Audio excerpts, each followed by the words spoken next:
Please चेहरा थोड़ा सा मेरी जानिब, जरा सा इधर।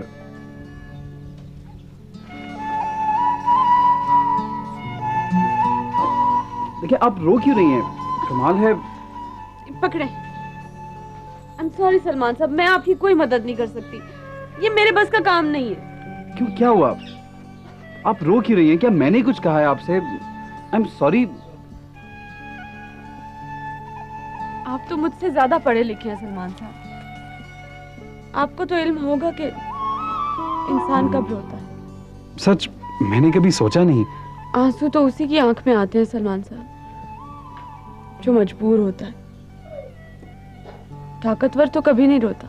लेकिन मैं आपको, मेरा मतलब है कम से कम इस तस्वीर में एक बहुत बड़ी ताकत बना दूंगा। नहीं सलमान साहब, ताकत तो अंदर की क्वालिटी है, इसका मुजाहरा बाहर हो सकता है, लेकिन असली ताकतवर कभी नहीं रोता। बुज़दिल की आंख नमनाक रहती है। मजबूर आदमी भागने से पहले खौफज़दा होता है, एहसास से कमतरी की चादर ओढ़ने से पहले डाकू अंदर सिकुड़ता है। शिकस्त से पहले आपका नेपोलियन भी रोया होगा, हुमायूं की आंखों से भी आंसू गिरे होंगे। बस मुझे माफ कीजिए, मैं आपका मॉडल नहीं बन सकती, मैं अभी इतनी ताकतवर नहीं हुई। ये फैसला आप क्यों बदल रही हैं? मैं इस तस्वीर की नुमाइश शालाकोट में तो नहीं करूंगा। मैं एक बार तब भी रोई थी जब अब्बा लाहौर गया था हॉर्स एंड कैटल शो पर और वापस नहीं लौटा था। Horse and cattle show? यहाँ रोज एक नई बात सुनने में आती है। अब्बा बहुत बड़ा नेज़ेबाज था, एक ही हल्ले में किल्ला उठा लेता था हमेशा। और जब वो लाहौर गया ना हॉर्स एंड कैटल शो पर, तो मैंने अब्बा से कहा लाहौर से मेरे लिए एक मोतियों वाला परांदा लेकर आए। मुझे खूबसूरत परांदे का बहुत शौक था। तो आपके वालिद परांदा लाए? परांदा तो उन्होंने मुंशी आरिफ के हाथ भिजवा दिया था, लेकिन अब्बा चौधरी अब्दुल गफ्फार नहीं आया। वो मोतियों वाला परांदा अभी भी मेरे पास है। तब आप कितनी बड़ी थी? तब मैं बहुत रोई थी। वैसे आंसू उससे पहले मैंने कभी नहीं गिराए। मजबूरी के, बुज़दिली के, खौफ के आंसू। नाज़ो, मैं आपके दुख को जानता हूं। ना सलमान, कोई किसी के दुख को नहीं जान सकता।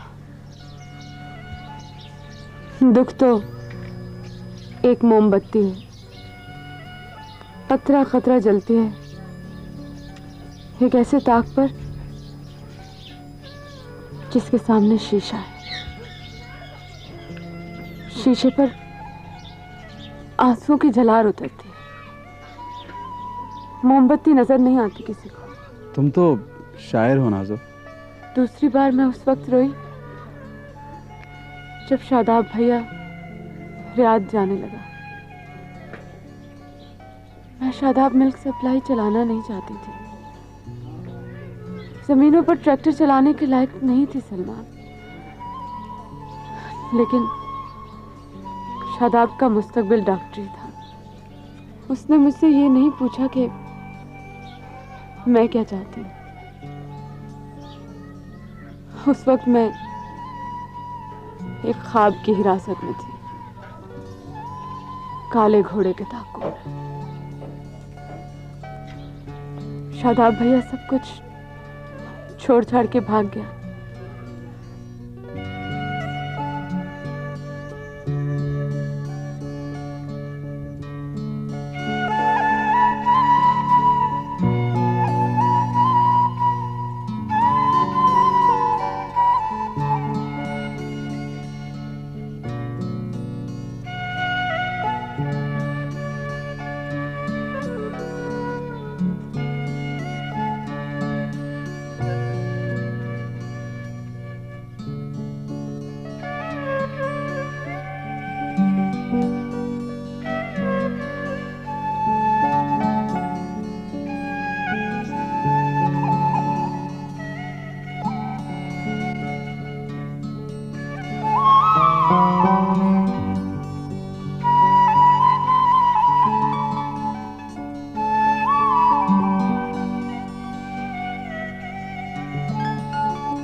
ख्वाब इंसान की जिंदगी का हिस्सा कब बनते हैं? मैंने कभी सोचा नहीं नाजो। आप तो मुझसे ज्यादा पढ़े लिखे हैं सलमान साहब। मुगल बादशाहों के ख्वाबों से भी वाकिफ है। जब हकीकत इतनी दूर हो के हाथ ना पहुंच सके, खौफ और बुज़दिली कदम न जमने दे, तो आदमी ख्वाबों में पनाह लेने पे मजबूर हो जाता है। और मजबूर आदमी के लिए हकीकत बहुत तल्ख होती है। उसके लिए कौस क़ज़ा को छूना सिर्फ ख्वाब में ही मुमकिन होता है। आप फिर रो रही हैं? जो बोल ना सके, इजहार ना कर सके, वो रोए ना तो और क्या करे। मजबूर आदमी का एक ही तो हथियार है सलमान, आंसू। हथियार भी और ढाल भी। और जो रो भी ना सके और बोल भी ना सके नाजो, वो क्या करे?